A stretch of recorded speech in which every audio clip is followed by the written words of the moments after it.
Geico presents sharing versus oversharing. Way early this morning, Brad Higdon shared a major spoiler alert from everyone's favorite hit show, sad emojis to express his feelings about the plot twist, and a playlist he made to drown out his sorrows? Dude, oversharing alert. Brad, Geico has something worth sharing with those who haven't befriended you. Like how you could save hundreds on your car insurance at geico.com. So stop moping about the post-apocalyptic world and start saving in the real world. Geico. 15 minutes could save you 15% or more on car insurance. Blog Talk Radio. My name is Ronald Reagan.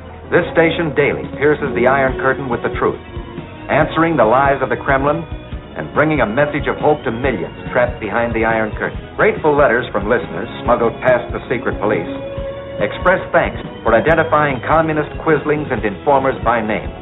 You are listening to the Brian Craig Show podcast, broadcasting from sunny South Florida. Barack Obama ain't taking my shotgun. I got two. If he tries to fool with my Beretta, he's got a problem. Brian is joined by his wife and co-host, Kathy. The zombie has no will of his own. You see them sometimes, walking around blindly with dead eyes, following orders, not knowing what they do, not caring. You mean like Democrats? You can follow Brian on Twitter and Facebook and listen to archived shows at briancraigshow.com.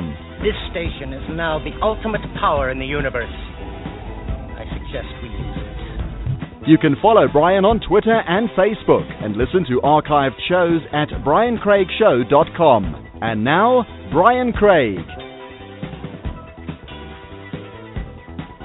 All right, and welcome to another edition of the Brian Craig Show podcast. I'm Brian Craig, always joined by my wife and co-host Kathy. You can learn all about the show by going to our website, briancraigshow.com, and listen to this episode and all of our past episodes on iTunes. Just go to iTunes and search for us by looking up Brian Craig or The Brian Craig Show. We're also on TuneIn Radio, Stitcher Radio, and many other places. Brian Craig Show, or just Google Brian Craig or The Brian Craig Show, and everything comes up there. Well, welcome to the program, and this is our pre-Super Bowl podcast. Super Bowl is going to start in about an hour, so we're going to podcast a little bit before kickoff time because Kathy and I, we were watching the pre-Super Bowl show, and Gayle King, who's Oprah Winfrey's old girlfriend, interviewed live. The first time they've ever done a live interview together, Imam Obama and Michelle from the White House, and they were in the Blue Room or whatever. It was a room I've actually been in, Kathy, with our daughter. The Obamas were not there. And I tell you, I was some of this on the Periscope, and we were talking about it when we were watching the interview. I get so aggravated when I see Obama on an interview because he seems so likable, doesn't he, Kathy? I mean, he's just... He does. I don't like it. Well, I don't now like you it, know why the Republicans never fight him or do anything, because they're all his friends. They all like him. They're all buddies. Oh, I don't like him. I say he seems likable, but he is he's a politician. Politicians, good successful politicians, are actors. To be a successful politician, you have to be likable, and I can't stand when I see him and he's so likable when he's really a jerk. I mean, we were talking on the show yesterday. Gas prices are at their lowest in a decade, and bad. He wants to add some taxes on them. I mean, he's not a nice guy just because he's, I mean, have you ever seen the whole movie? Any liberal would do the same. Any liberal would do the same. Yeah. I mean, haven't you ever seen Ava Braun's home movies of Adolf Hitler and That's even true. Adolf Hitler, had friends. They had friends, and Adolf Hitler was a politician, and you don't become a successful politician in any way, shape, or form unless you're likable. I'm not saying Right. Obama's Hitler. You know how these liberals they take everything literally when they they're brain dead liberals. But and Michelle, they were going through. Gayle was asking the Obamas what they were doing, and Michelle started this rap. And I don't say rap because they're black. I say rap because that's just how I talk.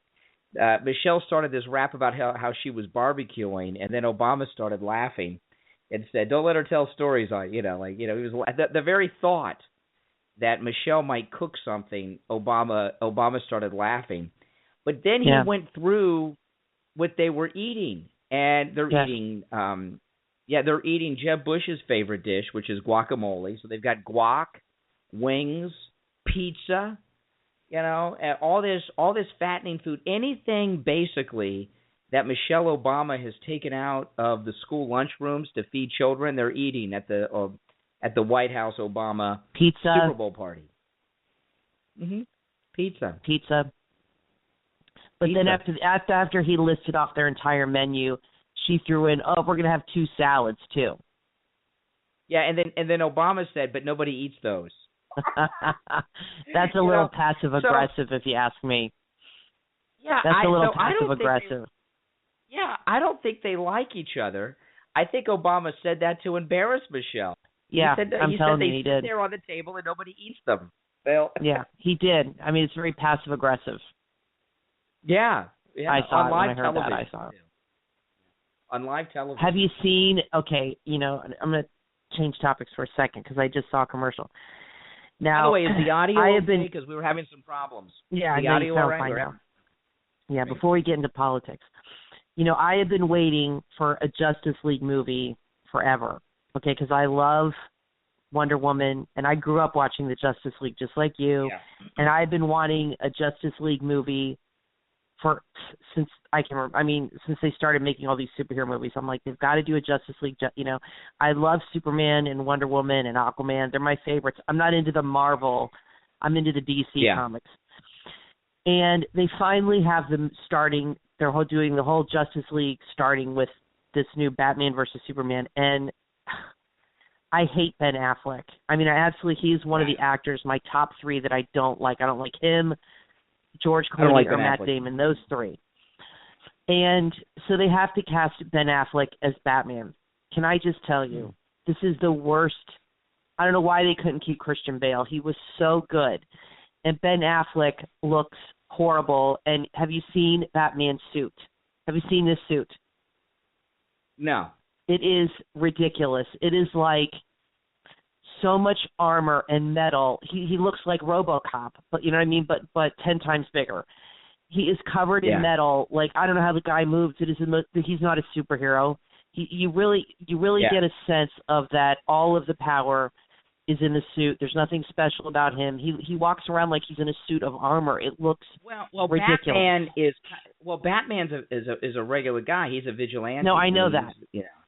But even when he had his other cool suit on, you still got the feeling of him being a superhero because he had a cool suit, but he had all these cool gadgets, and he was still he was a good fighter, and he could do all these things. But this new suit, he can hardly walk in it. I mean, I don't know why they put a suit of, like, it looks absolutely ridiculous.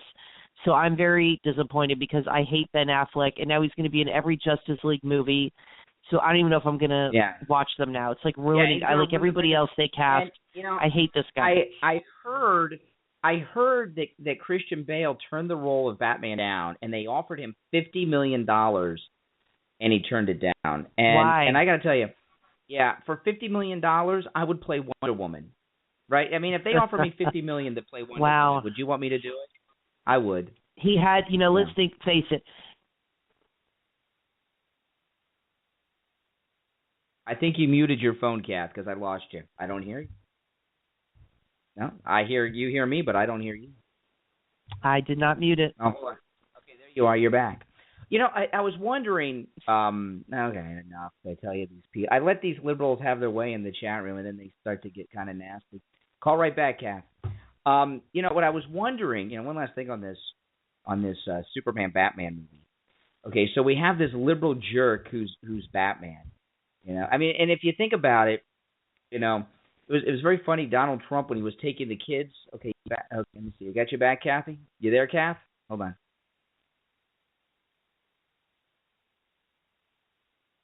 I don't know. Kathy's phone's having some issues. Let me see if Nick's working here. Yeah, it's all right. Are you there with me, Nick? I'm here. I got you. I'm going to put you on hold. I'm going to take you after the break, all right? So hold on, Nick. Okay. All right, so it's on your end, Kathy. So, yeah, I know it's our phones. We get these ridiculous phones. But during the break, I'll bring you my phone to call in on. But I was one last thing on this Batman thing, and a couple things that we'll break, and then we'll get our act together. Let's see if I got Kathy back here yet. You back, Kath? I am. Okay, a couple things here about this Batman versus Superman movie. Then we'll take a break and move on. We got Nick on the line. I got a kick out of when Donald Trump was at the Iowa State Fair and he was taking the kids up on his helicopter, and the one kid asked him on the helicopter, he said, Are you Batman? And Donald Trump said, yes, I'm Batman. And what the kid meant, because he was a little kid, what he meant was, he's like Bruce Wayne. Are you Bruce Wayne? And he's like, yes, I'm Bruce Wayne, and it's pretty cool. That's cute. So, but this Batman versus Superman is what I was wondering. We've got this liberal jerk playing Batman, who, even though he's a millionaire himself, he's part of this left-wing Occupy Wall Street people, that's Ben Affleck. Yeah. And then we've got a British guy playing Superman, and then we've got this Israeli playing Wonder Woman. Now, Wonder Woman is not an American because she's an Amazon from Paradise Island. But Superman is an American, and I've never liked I like the guy, but I really don't like a British guy playing Superman. The Brits would never get an American with a British accent playing James Bond, and it just kind of always rubs me. Hey, Superman needs. I know he's from Krypton, but he's an American character. He needs to be, and I just don't like some redcoat playing Superman. I don't mind them recasting it, but Ben Affleck's too old. He looks like hell. He's a big drunk. I mean, he's a big drinker, and he looks horrible. The jerk. Henry Cavill is very young. He's like 30. He's a really handsome young guy, in shape. And you got Ben Affleck, who is really old, and I shouldn't say really, he's like my age, but he looks bad, and he just does not look good in this stupid suit. I'm telling you, it's kind of like the Batgirl suit that Alicia Silverstone wore. It's like, that's stupid. You know what I mean? It looks ridiculous. They call that Batgirl. Yeah.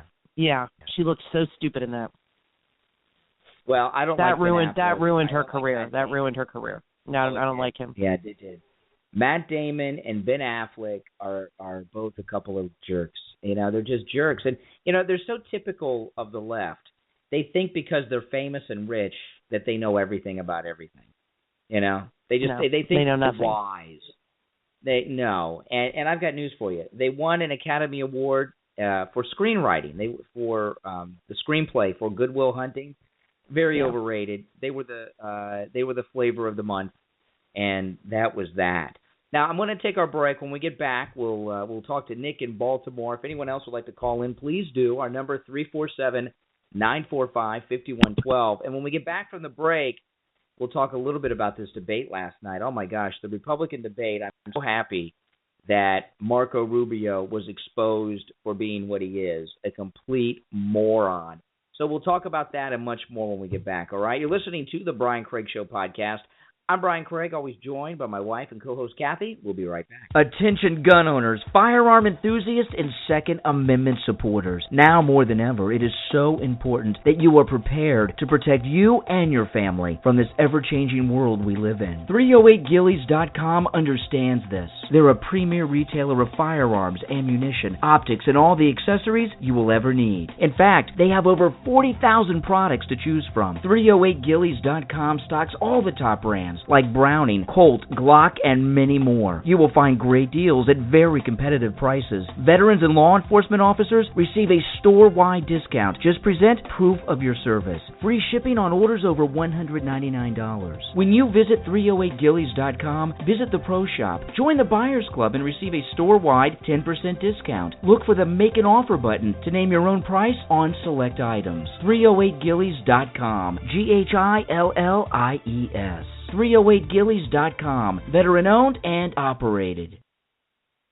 Is there someone in your life you want to do a background check on? Maybe you want to locate someone you care about just to make sure they are okay. I want to tell you about Melinda Cole Investigations. Melinda Cole Investigations has been helping clients for over a decade. For some, it's not easy to call a private investigator, then revealing intimate details and your concerns and asking them for help. However, Melinda Cole understands. She will offer you the best solutions for your specific situation. Melinda can be reached 24/7, so feel free to call and ask questions anytime. Melinda Cole's investigators are licensed investigators, former law enforcement and federal agents who ensure that you get the best results. They are multilingual and speak English, Spanish, German, Japanese, and Russian. To learn more, visit ColeInvestigations.com. Call or text 949-415-4779. 949-415-4779 for Melinda Cole Investigations. Taking cover from the rain is essential when it all comes pouring down. While Mother Nature does whatever she likes, we can handle any storm that comes our way, and it's easier with the Jesus is My Umbrella by Squat Sponge. Available now in the Squat Sponge Amazon store. The Jesus is My Umbrella is sleek and stylish, measuring under 10 inches when folded down and weighing a slight 7 ounces. Available in 3 languages, English, Spanish, and Chinese, so you'll be able to express yourself. This umbrella is perfect for keeping you dry when the sky opens up. Available now at JesusIsMyUmbrella.com.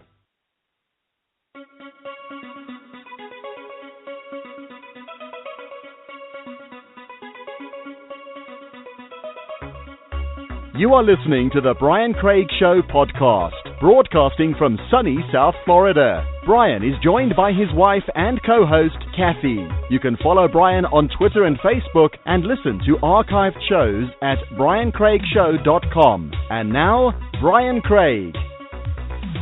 All right, we are back. You're listening to the Brian Craig Show podcast. My name's Brian. I was joined by my wife and co-host, Kathy. Follow us on Periscope and Twitter at Brian Craig Show, all right? And on Facebook, facebook.com/Brian Craig Show, and visit our website, briancraigshow.com.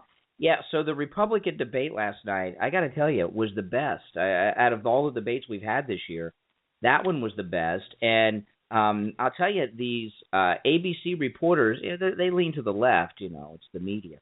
But they seem to be a little more, they have a little more class than these cable news reporters, don't they, Kathy? Seem a little classier. I think so. I like what's that guy's name? He took over the nightly news with the handsome guy. The guy they say is a big sex symbol. I keep hearing that every time I hear him talk. He's good looking. Yeah, he's good looking. He's the opposite of Martha They did Rack. a good job. But the problem with, I saw the introduction when they introduced everybody, and the problem was Martha, when she said she said Carson's name and Trump's name, but she didn't wait for the applause to die down, so they could not hear her call their names. So they stood there like idiots, and she had already called their names, and then the applause, she called their names while everybody was applauding. So you could hear it very faintly over the mic if you really listen. But then the applause would die down, and then he would take a turn and introduce the next person. That's why it got all screwed up, because I don't think she did it on purpose. I can't imagine, but I don't think so. But she said it while everybody was clapping and she didn't speak very loudly. So the person backstage said, "Okay, go, it's your turn," but they didn't hear her say their name, even though she said it. You could faintly hear it. So it was a big. It was no big deal. It happens, but everybody was talking about it like it was such a big deal. Shocked. I was really shocked when they asked Ben Carson about Ted Cruz's vote fraud operation in Iowa, claiming he had dropped out and then Ben Carson defended Ted Cruz, defended him, and blamed his campaign staff. I was stunned. I mean, unbelievable that Ben Carson defended Ted Cruz. That tells you right there. Well, he said at the end, he said, "I don't want to rag on him," and you have to admit, Ben Carson has consistently not said mean things about anybody, so that didn't surprise me. Okay, that's not, if he would have been the kind of guy if he would have been the kind of guy like Trump, who's been out attacking everybody, and then all of a sudden he didn't attack somebody, then I would be like, okay. But Ben Carson has never attacked anybody, so that's not out of character for him. He did say though. He said, but, I will tell you, I did not concede. I'm still here. And, and he took a swipe at him at the end. He took a swipe at him. No, what Ben Carson did was disgusting. He's obviously made some deal with Ted Cruz, who, by the way, Cully alerted me of this today. I didn't know this, but Ted Cruz, his real name is Raphael. Ted is a nickname. Yeah. It is not even part of his real name. Ted Cruz's Jeb real doesn't name use is Raphael. his real name either. Jeb's not his real name. I don't think Jeb is his real name. Yeah, but so you got two guys not using their real names. Yeah, but but there's a difference here. What? Jeb, I'd forgotten what Jeb's real name is. That's a real nickname, okay? What what Rafael Cruz is doing by using Ted is what Obama was doing when he went around going by Barry all the time. Ted Cruz doesn't want people to know how Hispanic he really is. He's trying to cover up some degree. He wants to seem more American than he is. So he goes around calling himself Ted instead of Rafael. Why Ted? Is Ted his nickname? I mean, it's not middle name Theodore. It's a nickname. If you go to his Wikipedia, it has his name and it has Ted in quotation marks. It's a completely made up name. It has nothing to do with his real name. Of course, everyone knows. Why not? Right, but why not pick a name that goes with his first name? You know what I mean? Like my name is Catherine. Weird. And everybody calls me Kathy. In fact, it wasn't until I was like in middle school that my mom is like, Kathy is like a nickname. And I never thought of it that way. She's like, your real name is Catherine. It's not Kathy. And I've been called Kathy my whole life. You know what I mean? I've never been called Catherine by, once in a while you'll call me Catherine. I would say Ted Cruz goes by this made-up name Ted instead of Rafael because he wants people in the Republican Party not to really view him as Hispanic. Right. That's really what it. Well, let's talk to Nick. Nick's up in Baltimore. All right. Nick's been waiting. Freezing his tail off. It's kind of cold here in South Florida today too. I don't know what the temperature is. It is. It's in the 50s. In the 50s. I think it's in the 30s. It's in the 30s here. Oh my gosh! If it was in the 30s, if it's in the 30s it's going to snow again. About the 30s. The only thing that I really like when sometimes it gets down around 40 for a couple of days, maybe even in the high 30s. Nice. Is it kills off all the iguanas that are running around and the snakes, the boa constrictors. People, the South Florida is infested with boa constrictors and pythons. Pythons, yes, pythons. Everybody's taking them to the Everglades. Yeah, and it kills them off, which is great. Anyway, what's on your mind, And the bugs. And the bugs, that's right. Oh, yeah. Absolutely. What'd you think of the debate, Nick? I thought it was great. I liked it. I think that Trump was more relaxed, I thought, and more direct. What did you guys think? Yeah, I agree. Trump's smart because he doesn't engage in. He got a little bit with the eminent domain, which I don't think anybody really cares about. That's a non-issue for most people. I mean, and it just came out that the Bushes used eminent domain to build the Texas Stadium. So Jeb Bush is a hypocrite, but I don't think people care about that. Eminent domain has been a part of our country since the beginning, for a long time. But other than that, he's smart because he doesn't. Like, whenever you mention Jeb Bush's name, and actually somebody made fun of him last night. I think John Kasich made fun of him. Jeb Bush is like, okay, he said my name. I get to talk now. It really looks pathetic. He always looks pathetic. Trump doesn't do that. Trump just sits there. He kind of watches. He really looks like a leader more than the other guys to me. He doesn't get involved in the bickering and the back and forth. He's an adult. Right. He acts more like an adult. Exactly. Yeah. I got that impression, I thought Trump was...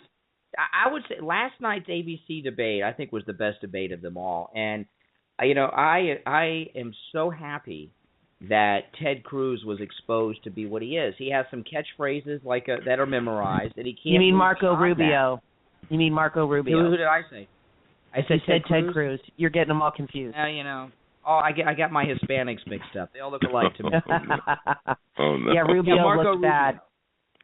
Rubio. He had a bottled water moment. He really cracks under pressure on TV. He really cracks. And the thing with Donald Trump, though, they keep telling everyone that he took this old lady's house. They offered her $4 million for that house. She wouldn't sell it, and they didn't take the house away from her. Then why didn't he just say that, though? He has said it in the past, but he didn't say it last night. I don't know why. He should have. He should have said, look, I offered the woman $4 million for that house. I think that's more than generous. She said no, and I walked away. Okay, I didn't force her like the government. When you have eminent domain from the government, you have no choice. You have to take the money they give you, and that's it. They built the parking lot right up to her house, right around her house.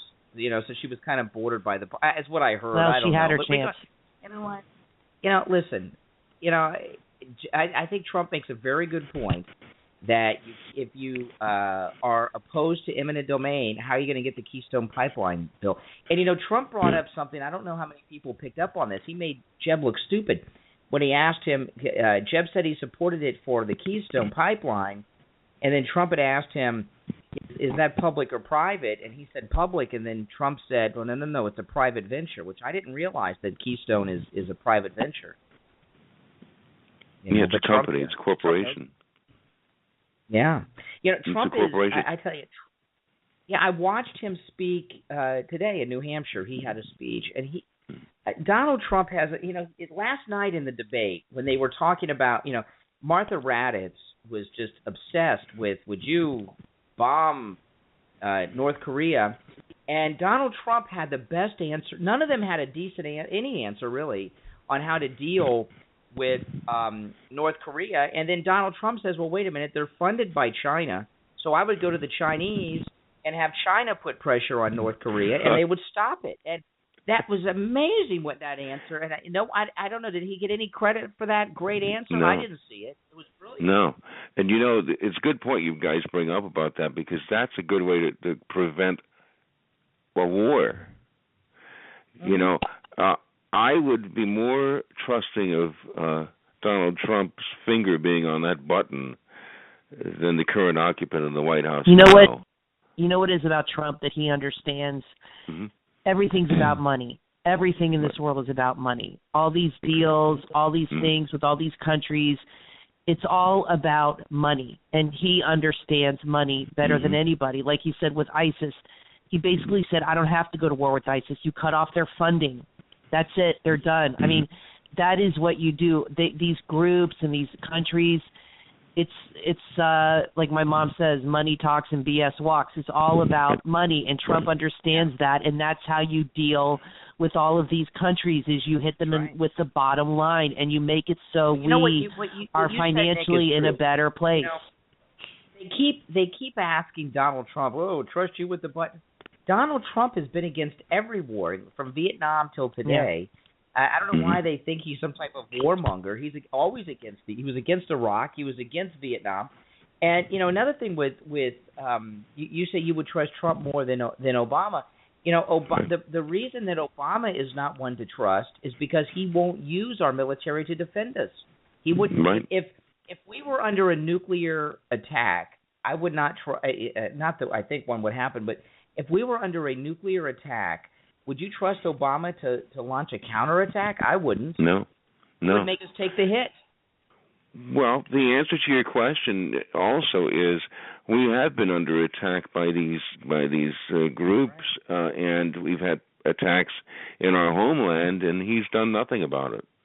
These Muslim attacks, San Bernardino, Boston, Fort Hood, absolutely, yeah, we know the list.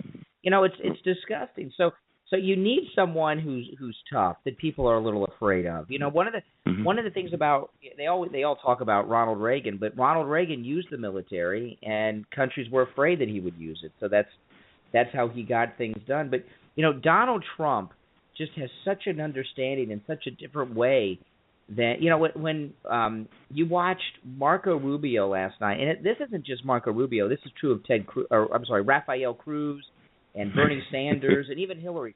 When these people in Congress start talking about legislation, they act like they've done something because they supported some bill that never happened. And to me, I think that turns off voters. People want a doer, and Trump's a doer. And I thought last night when Marco Rubio was talking about that immigration bill, he I said this on Periscope. We were Periscoping during the debate. He sounded like John Kerry in 2004 when he said, "I voted for it before I voted against it."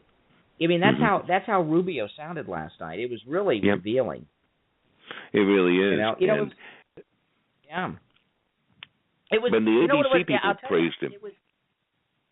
Who praised Marco Rubio? The ABC commentators all said, well, Trump won. Basically won the debate, and he was more relaxed of and. Course. They didn't knock him.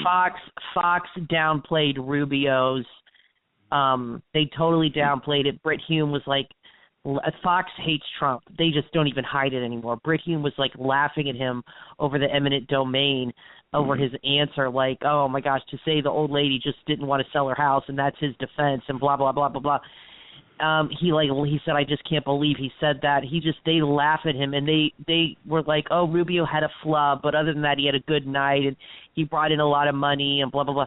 They're never going to give Trump credit, and if he becomes the president, it is just going to be an all-out war. I mean, he could bring that whole network down, I think, because I just don't understand.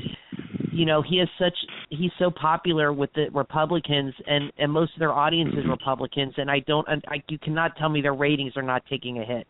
They've got to be. Oh yeah. They got to be. I mean, I don't watch it anymore very much at all. Once in a while, but not like I used to. You know, it's like no, it's not like we used to. You know, I saw Chipotle sales are down 38%. 38%. I mean, that means that's a lot. Profit, you know, yeah, their and stock is tanking. It's going like down 15, 20. I mean, it's going like to $13, $15 a day. Well, the reason Chipotle sales are down 38% is not because of the scare with the health. It's because the company didn't have. I don't even know who the CEO is. I've not seen them on TV. And Fox News is the same thing. Their brand has been damaged. They no longer are fair and balanced. They're very partisan, hardcore partisan. Yeah. And they've done nothing, like Chipotle, they've done nothing to correct their image with their consumer, which is me and you. We're the consumer of Fox. And I'm watching CNN, One American News, and a little bit of MSNBC, you know. But because I like Kornacki on MSNBC. But, you know, that moment last night with Chris Christie and Marco Rubio is really kind of like Marco Rubio's Benghazi to Hillary. You know, he had a moment when he was under pressure and he cracked, just like Hillary during the Benghazi attack. She had one moment and she cracked, and you could see the look throughout the rest of the debate. Marco Rubio's face didn't look the same. It was, you know what I mean? He was really, you know, a thing about debating, you know, because I do this, you know, I debate and argue with people all the time on the radio. You never really you never really get angry. Once you get angry, being angry is like, it's like being intoxicated. You say things without thinking, and you lose control. It's why, you know, when couples get into fights, they'll say things. You a-hole, you bitch, you know. They don't mean that, but when you're angry, you lose, and he lost control, and he did not handle the pressure well. And if he cannot handle the pressure, if he cannot handle the pressure from the governor of New Jersey, how's he going to handle the pressure of the presidency? He's not. He doesn't. Marco Rubio just doesn't have what it takes to be the president. That's right. I mean, that's my thought. You know, what are your thoughts, Nick? I agree with you. I agree with you also about Fox and you and Kathy, and I'm going to tell you something. Fox is completely gone. I mean, I like you guys. I watch more. One American News, CNN, even MSNBC is more fair and balanced. Believe it or not, at times. And Fox is just totally. I mean, it's just an anti-Trump network now, and I think they're just so ridiculous. I don't know what's going on over there. I don't know if it's. I think it's partly Shepard Smith and, you know, the gang of females over there. I'm sorry to say it. Martha McCowan, Megyn Kelly, all those people. You know, what is the girl that used to be at Bush's? Dana Perino. Dana Perino, yeah. She's another one. Yeah. Well, you know, Megyn Kelly obviously has too much influence over there. I mean, she just has too much influence. You know, and I don't think Fox can recover the damage they've done, and maybe they don't even realize it. I mean, maybe I can't believe that it has not hit their ratings, but it's had to affect their ratings. I've not seen their ratings. It used to be Drudge used to post the ratings all the time, and I noticed Drudge hasn't done that once since this first Megyn Kelly debate. So I don't know how they've been impacted. I really don't. I guess I can find out. But as long as Megyn Kelly and Shepard Smith are at Fox News, I don't think they can recover. I think Roger Ailes, Megyn Kelly, and Shepard Smith need to go. Yep. You know, I agree with you. They got to go. They got it. All right, Nick, we're going to break, but thanks for calling. All right, thanks a lot. Have a great show rest of the way and good weekend. Keep listening, keep watching. All right, we're going to take a quick break and be back, all right? My name's Brian.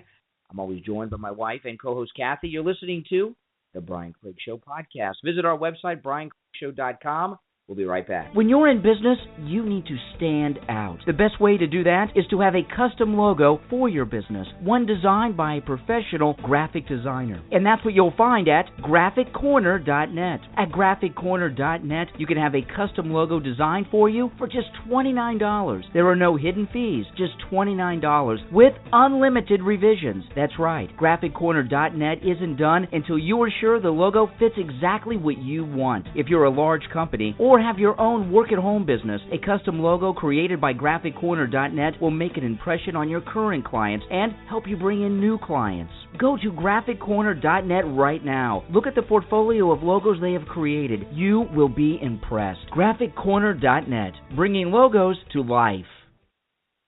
Do you have something to sell? Well, you can sell it at The Whole World in Your Hand. Are you looking to shop and buy? You will find incredible items for sale at incredible prices at The Whole World in Your Hand. The Whole World in Your Hand is the newest and best online shopping location on the net. You can buy and sell in every category you can imagine. Electronics, clothing for both men and women, home and garden items, cars, and so much more. At The Whole World in Your Hand, you can even list your MLM opportunity. So what are you waiting for? Go to the-whole-world-in-your-hand.com. Start buying, start selling right now. Buy and sell everything, everywhere at the-whole-world-in-your-hand.com. Nearly every weekend, there's a new way to be active in our world. From the traditional 5K to marathons to the increasingly popular mud and color runs, the natural problem becomes where to put your personal items while you are being active. The iWorkout Belt from Squat Sponge solves that problem. The iWorkout Belt is designed for the active person. The iWorkout Belt is lightweight and it's only 6 millimeters thick, but it's roomy enough to hold your cell phone, keys, and your ID. The iWorkout Belt is available now in the Squat Sponge Amazon store. Just go to Amazon.com and search Squat Sponge iWorkout Exercise Belt. Also available online at SquatSponge.com. The Squat Sponge iWorkout Exercise Belt. Available on Amazon and SquatSponge.com. Order yours today. I'm Barack Obama, and I approve this message. My Muslim faith. I've now been in 57 states. I think one left to go. If you got a business, that you didn't build that. Somebody else made that happen. And away from the dinner table, I was introduced to dog meat. Shovel-ready was not as shovel-ready as we expected. I mean, you got the first sort of mainstream African-American who was articulate and bright and clean and nice-looking guy. I mean, that's a storybook, man. My grandmother is a typical white person who, if she sees somebody on the street that she doesn't know, there's a reaction that's been bred into our experiences. I forgot he was black tonight for an hour.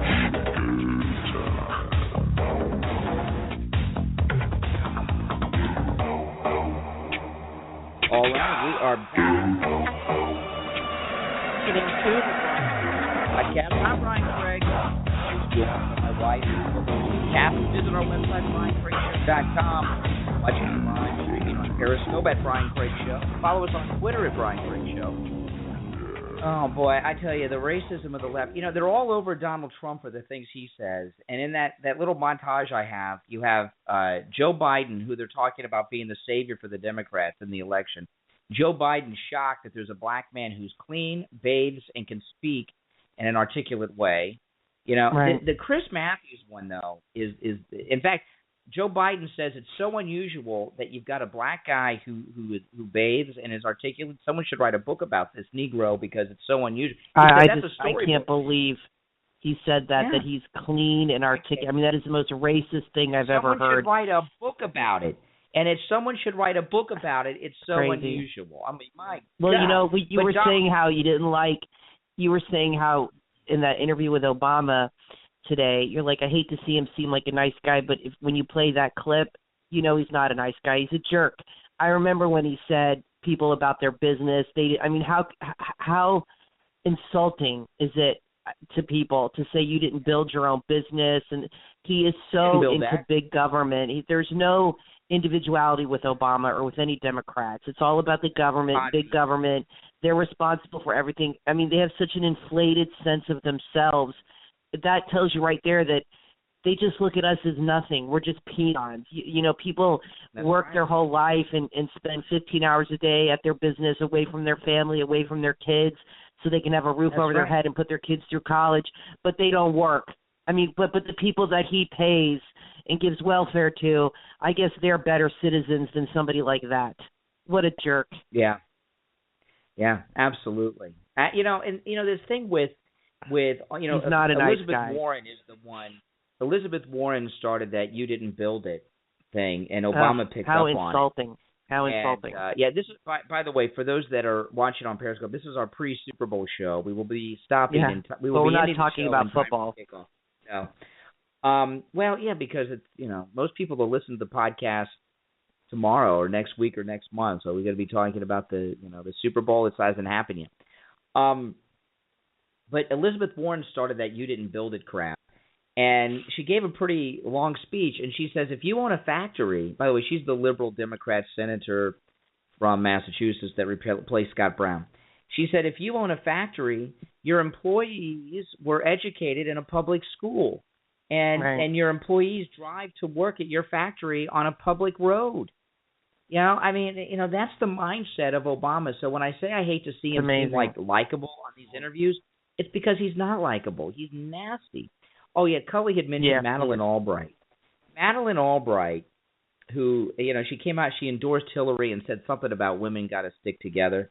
Well, tell that to Kathleen Willey and Juanita Broderick, Madeleine Albright.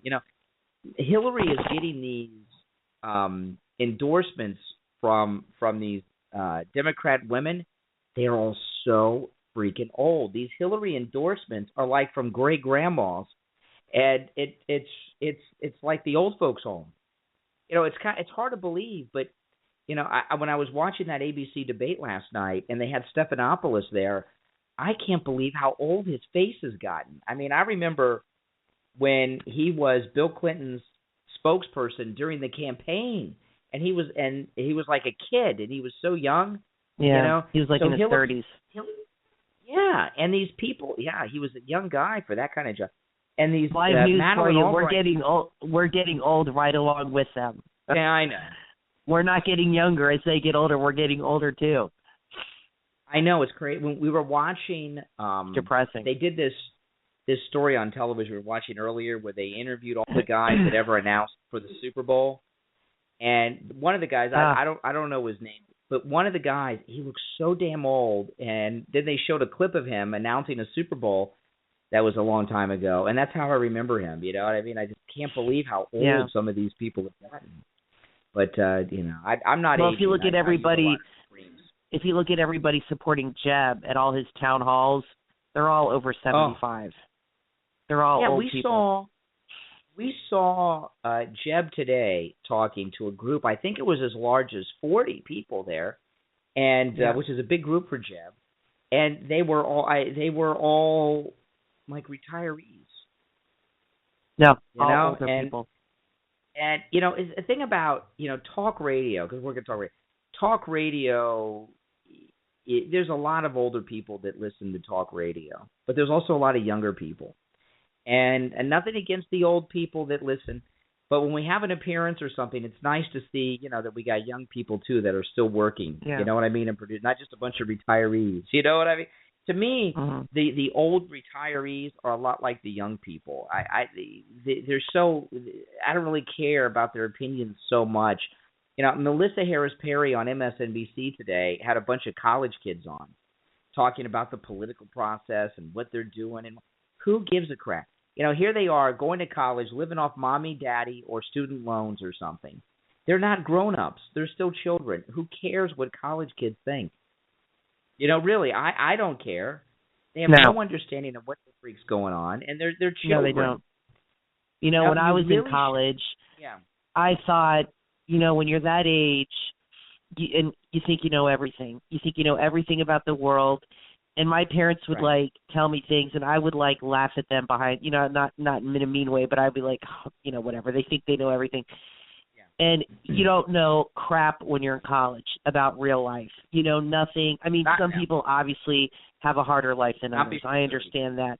But when you're young, until you have a mortgage and kids, you don't really understand about true responsibility, and you don't really grow up. I told you, I have some friends from college that are still single. They're in their 40s, never been married, they have no children, and they're still out drinking and going to bars every night and getting drunk and hooking up with guys. I mean, they never grow up, and there's guys like that too. Until you get married and have a family, you really just don't, for most people, not everybody, I shouldn't say everybody, but for a lot of people, you really never kind of grow up and understand that kind of responsibility. And, but whatever. But a lot of these college kids, they don't, and I was much more, I did vote for George Bush Sr., but a lot of my thinking was more liberal back then. And it just changes as you get older. I mean, that's just the way it is. Well, Bernie Sanders has all these young people. I remember my parents saying all the time, "You think you know everything," and I didn't get it. I thought, well, yeah, I do have an understanding that you don't have. Right, of course. You think you know everything you at don't that age. How stupid you are. Exactly. When you're that age, you do think you know everything, and when people tell you you're just a kid, you don't know everything, you just don't get it. You don't. That's why I never say that. At least I try not to. I don't say that to our daughter because they just don't. You can't reason with a child about such things, and these college kids. So Melissa Harris Perry's sitting around with all these college kids, and they got all dressed up for television. Who cares? This one kid, he looked like he's in college. He looked like he borrowed his dad's suit, and he's sitting there, with some ascot on or something. I think like Thurston Howell III, and he's talking about the importance of social media in the political process, and how it is important for young people to get their voice heard. Who the freak young people don't know what the hell's going on. And let me tell you, there is no thought scarier than a Bernie Sanders presidency. Bernie Sanders is so unqualified to be president. If he became president, he would be. He lives in a fantasy world. He'll never win. He'll never win. He'll never win because if he became the nominee. Now, the young people are what killed it for Hillary the first time, and they're going to kill it for her this time. The young people love Bernie Sanders because he wants to give them all this free stuff. They don't understand that it's not free. It's not free. Yeah. And their parents are going to be taxed like crazy, and they just don't understand that. And then you have these old hippies that like him. But if he becomes the nominee, and the more he talks about his policies and what he's going to do, I can't imagine people are going to elect this guy. But the young people can sway an election in a lot of ways if they really come. I mean, that's what helped to win it for Obama too, was these young people. Hillary just cannot connect with the younger people. They're the same age, but it's not about her looks. It's just she's not cool. She's not they don't look at her and think, oh, she's cool, she's hip, she's down with it. Like Bernie, I don't know. They just get a different impression of her, don't you think? They just see her as some old biddy. Bernie Sanders did that Saturday Night Live thing last night with Larry David. And I wonder, what Larry David is as rich as Jerry Seinfeld because they both own the show. He's the co-creator of Seinfeld, so he's got what Seinfeld has. Seinfeld might have gotten paid some extra for the acting, but he's really rich. I mean, Larry David is really rich. In fact, I heard Kelsey Grammer talking about visiting Jerry Seinfeld's house in Martha's Vineyard, and he was even impressed at how rich he is. And Kelsey Grammer's pretty well off, Yeah. But I wonder if this super rich guy, Larry David, really buys all this Bernie Sanders crap. Because, when Trump was on Saturday Night Live, remember Larry David did that thing? He yelled out, "You're a racist!" And he said, "I heard I'd get paid $5,000 if I yelled it." Yeah, that was funny. So he was, he was with Trump. I wonder if I find it impossible to believe that Larry David thinks that Bernie Sanders is like presidential material. I find that hard to believe, especially with his wealth. I mean, he doesn't want to pay 90% in taxes like Bernie Sanders is talking about. No, I agree. I don't understand why any of these celebrities would back somebody like him, because he's going to go right into their pockets and take their money. But, these rich people, Brian, see what Bernie Sanders doesn't seem to understand. Rich people always have a way to avoid paying taxes. There's always a loophole. Right. There's always some way, and we always end up getting screwed. So, yeah. And I think they understand that, and a lot of these people that say I'm going to tax the rich, tax the rich, they use that to get votes. But they know when they get in office, they're not going to tax the rich. They're going to tax everybody else. It's like a smoke and mirrors thing they got going. Yeah. Well, and Hillary with the young people, the young people are sinking her with Bernie Sanders, just like they did with Obama. And Hillary Clinton has no self-awareness at all. She doesn't realize she's an old lady. She's 69 years old. She's 69 years old, or she's 68 or 69. She still thinks she's like 35 and hip. She doesn't realize that she's not. And it's hard for her to understand why this grandpa, Bernie Sanders, is viewed as cool and hip and she's not. Why? It's not funny. They got this grandpa who these liberals are like, oh, he's so cool, he's so hip, Bernie Sanders. But Hillary, I don't get it either, but they do. Well, so let's talk about the Rubio debacle. Yes. That was a thing of beauty. Oh, I loved it. I was so excited to watch. Do you think Chris Christie – I get the impression, I could be wrong, that Chris Christie and that Jeb Bush and Chris Christie have like an agreement. And if Jeb – they still think Jeb Bush can win, and they don't think Chris Christie will get the nomination. But Jeb Bush, I think, has said to him, look, I'll pick you as my nominee, but I want you to go after and take down Rubio because I don't want to look like a bad guy and look like a mean guy. Yeah. So – yeah, I almost get the feeling, because I know they've met a few times. Do you think that's what's going on between the two of them? Between Jeb and that Christie is taking on the job of he's going to take on the job of going after all of these guys systematically for Jeb. Yeah. So Jeb can move up, and then Jeb's going to pick him as his VP. It's possible, but I'll tell you, I get that feeling. Donald Trump. Because he was nasty. He was nasty. Donald Trump and Chris Christie would make such a great team. They would. I don't see Chris Christie being Trump's VP because evangelical Christians will never vote for him. He's a little liberal on abortion and gay rights, so they would never support him. He'd be a done. But if Chris Christie were Trump's vice president, the vice president, he would go up. They have a role in Congress of the president of the Senate. They have an office there. They only get to vote during the tiebreaker.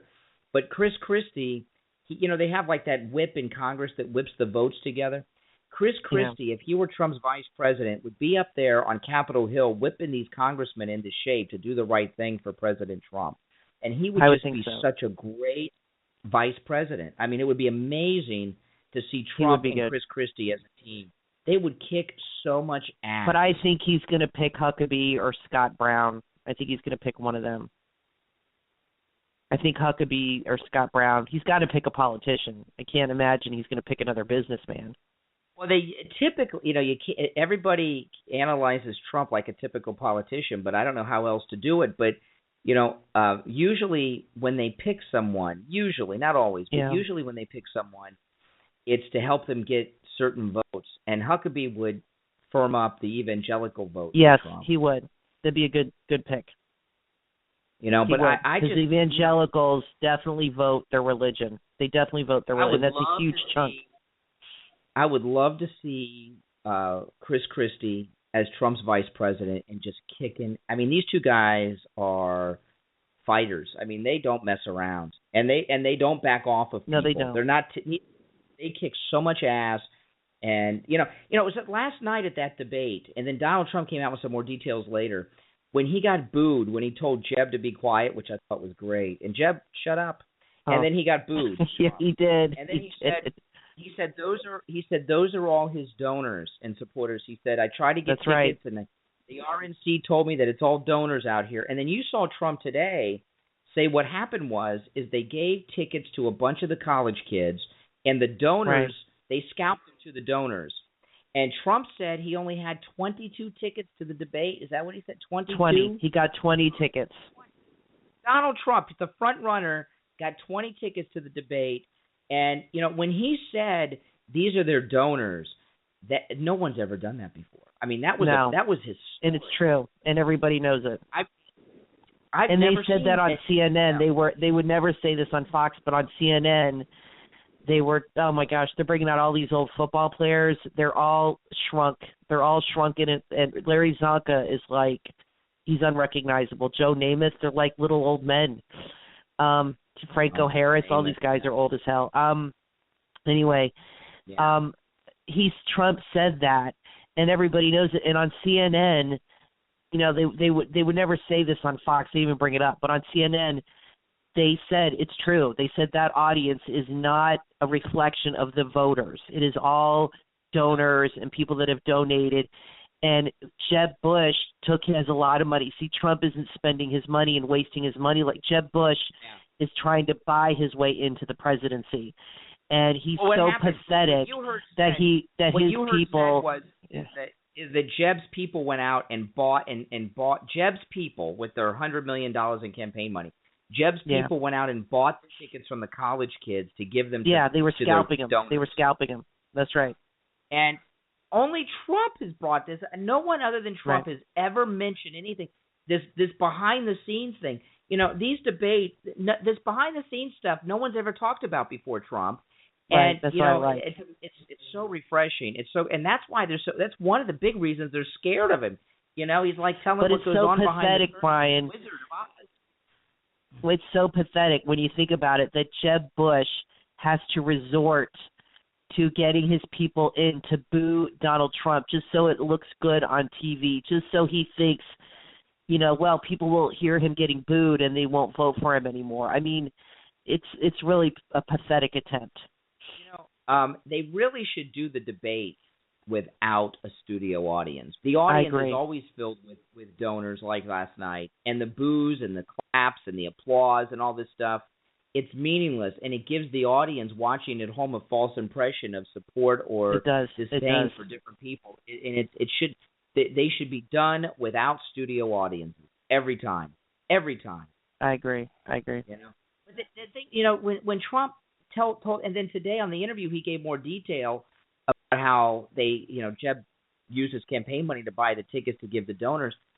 No one has ever said that before. Told these truths about what really goes on, and that's really what we need. It's because Trump doesn't have to answer to anyone. He's his own man since he's self-financing.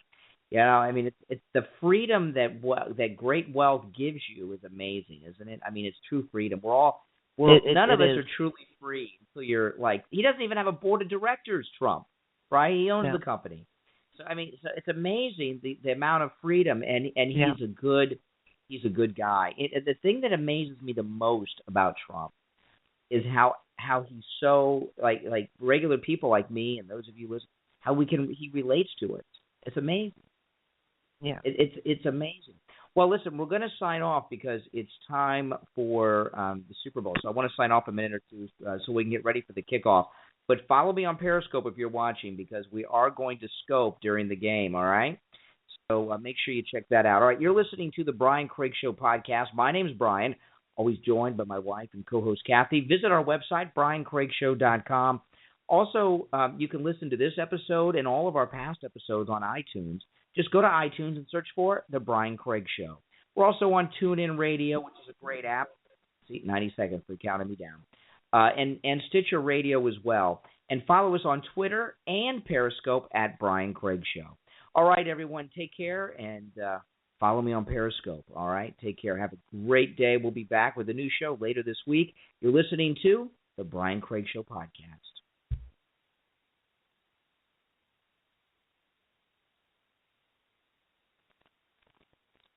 Hey, it's Flo, and this is my impression of a geographically challenged rock band delivering a commencement speech. Hello, graduates! Here's a song called Adulthood is Scary, but Progressive is Snapshot. Plug it in and save money for being a safe driver. Let me hear you, Cleveland! Kansas City! New York? Safe drivers save with Snapshot from Progressive. Now you're wearing a stupid hat. Congrats. No, but really, where are we? Progressive Casualty Insurance Company. Snapshot not available in all states.